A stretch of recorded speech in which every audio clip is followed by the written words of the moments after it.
everybody. It's Scott Bunce again. And today I have the pleasure of introducing Jahn, who is been a speaker for three separate times to my Vistage group. He is the only three-time speaker I've ever had. And I think that there's a reason for that. Jeff is in the ever-changing world of websites and content and AI, and he did a beautiful job going through all of my 15, 16 members and going through their websites, giving feedback. And he is a master at tearing things up, blowing it apart, putting it back together, and making things even more and more sticky and useful for the people that are searching out these websites. So, Jeff, thank you so much for being with me today, and welcome back, sir. Thank you for having me. Pleasure to be here. So, Jeff, things are changing really fast. What are you seeing that might have been even a year ago something that would be a normal course of business, but now you're advising in a different way? Great question. So what I'm seeing a lot is a very clear stratification of people and companies around AI in particular. You've got the guys completely ignoring it. You've got the people that are going, everything is AI. And then you have the ones that are in between and they're using it kind of to accelerate where they want to and not in the areas where, they feel that they have the confidence and the knowledge. And I think that's the key that I'm seeing is the ones that are off the deep end on AI. I'm seeing some quality gaps show up from that where maybe they have gone a little too fast or they become so reliant on this that they've toned down their own thinking. And so I'm seeing kind of homogenization of answers, feedback, things that now feel less personalized than they were before.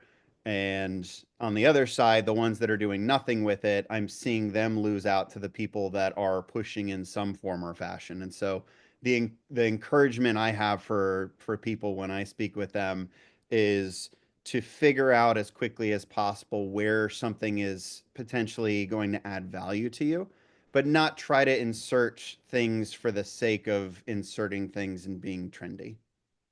It feels like I've been to a few conferences in the last year. Everybody's trying to say they're part of AI or Yes. they've got an AI component. And when I started digging into it, it didn't seem like there was a lot of meat or substance on the bone, if you will. Yep. Almost invariably, that's the case. AI is the buzzword, just like Web3 was the buzzword, just like every other thing, Web 2.0. There's just always been buzzwords. This one is super pervasive because it crosses industries and technologies, and it's something that's easy to say to make somebody go, oh, you're keeping up with or ahead of the times. Most of the time, what we find is it's just a base wrapper in OpenAI or one of these other things. So a lot of what is being hyped now either has very little value or the people don't even know what they're using it for. They just have it there to say that they're part of the trend. Got it. It it seems like there's probably some AI in most websites that could be used appropriately and it's not an overreach. Yeah. Can you give me an example of what websites could do with AI that makes sense versus it Absolutely. embellishes and becomes its own Yep. hallucination? Yes. Yeah. So what I like to see AI used for is identifying areas where maybe your story isn't being told in a great way. So, every company has a story to tell, every brand has a story. Whether they're embracing that or not is a key differentiator.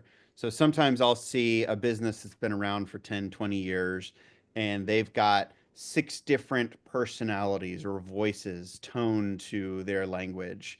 You might read a blog article and it feels like a lady that was there 6 years ago. You read another article today and it feels like a totally different person. And you might say, oh, that's not that important, but it really is important for you to feel like there's one voice.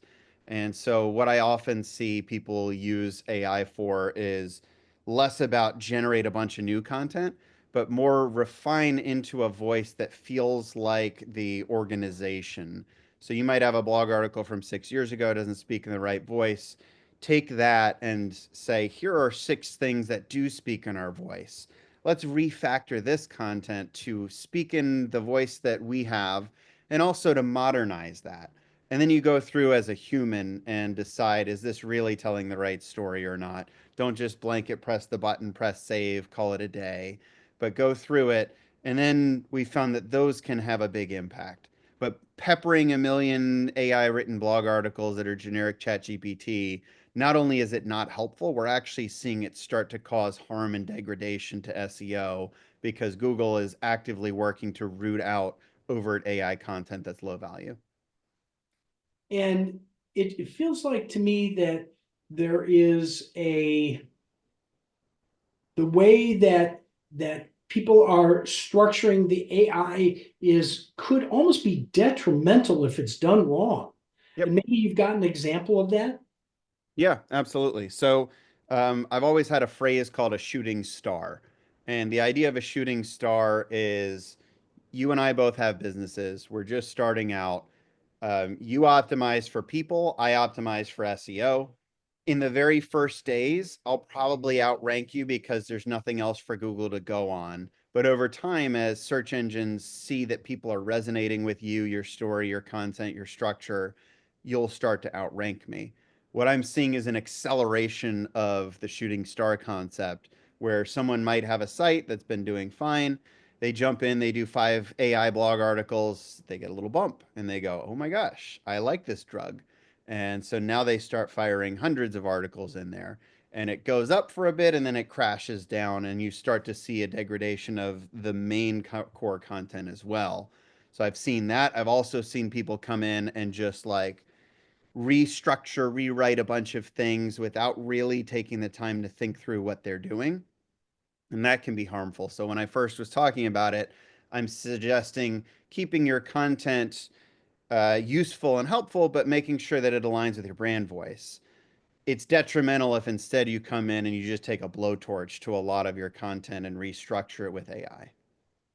So it almost feels like it's a re-examination of the company persona, if you will. Mhm. Yep, And how do you refine the company persona so it doesn't sound like it's coming from multiple different people and sources? correct. And in your mind, how do you sift through that to refine that persona so there isn't so many voices? Yeah, so I think it's actually pretty straightforward. Most companies are run personality wise by someone in leadership. It could be the CEO, it could be the CMO. It's somebody that is the kind of the cheerleader for the company. That cheerleader's personality is what I would suggest permeate through the site experience because the cheerleader tells the story. The cheerleader is the one that gets across how someone is and how the business should be thought of. And so if you do that and then you just take 5, 10 paragraphs of the way that that cheerleader talks about the brand, you've got alignment there. So you're constantly producing new websites or helping people produce websites. Can you give me a couple of examples of websites that you're currently working with or worked with in the past where you think it's kind of been a game changer for the company itself? Yeah. So we built a site for an organization called Four Seasons Home Care, and it's an in-home healthcare company. And we helped them they had great content, but it was not presented in a storytelling way. And so our aim was to take the content that they already had and simply make it feel more of a storytelling experience. Take static videos and have the talking with a play button and something that made you want to move forward with it. Add some visuals into the experience. So I would say that one is a great one to look at as a one-off for the idea that it was identical copy, presentation is what changed, and it now tells a much better story. Love it. Great example. All right, Jeff. So you're speaking at Vistage meetings. I know you're published in various sources. You're writing books. If people want to get a hold of you, how do they do that? Best thing is just straight up LinkedIn. Jeff Jahn, last name is Jahn, and you can find me on there. Excellent. And thank you for helping me with your last name. Oh yeah, everybody gets it. It. I think my German teacher in college was the only person who has ever gotten my name right. And anyone who listened to Herman Cain always came to me and said, "Is it Jeff Johns with Dynamics?" And I'm like, "You know Herman Cain. You hear him talk about me on the radio." Very good. Well, again, thank you for spending time. Thank This you. has really been fun. I know you're helping me on a site, so Yep, I'm thanking you in advance for that. And absolutely. I look forward to seeing you at another Vistage meeting or keeping up with the work that you're doing. Yep. Thanks so much. All right, all the best.